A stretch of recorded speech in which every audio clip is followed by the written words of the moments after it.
দেবী দুর্গার সাথে পূজিত হয় সেনাপতির তরোয়াল। এ যেন গায়ে কাটা দেওয়া এক ইতিহাস।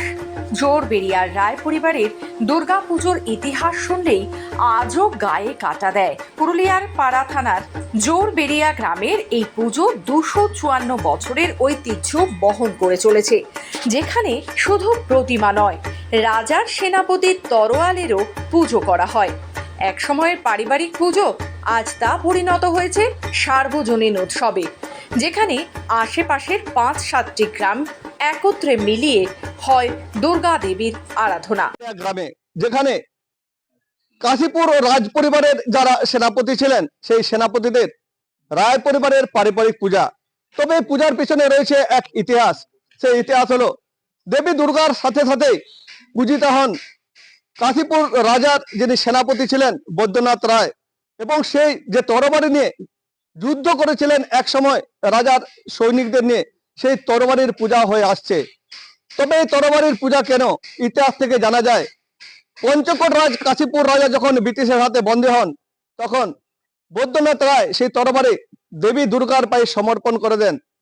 আর সেই থেকে জোরবেরিয়া গ্রামে রায় পরিবারের বংশ পরম্পরায় সেই পূজা চলে আসছে আজও।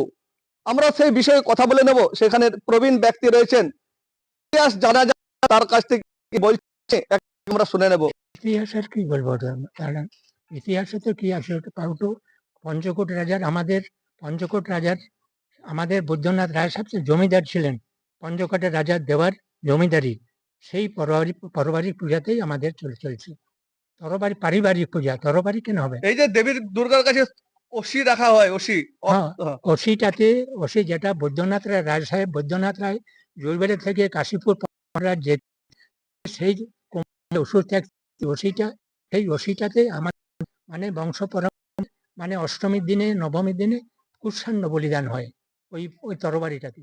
ইতিহাস বলছে কাশীপুর পঞ্চকোট রাজার সেনাপতি ছিলেন সুখদেব পাজা।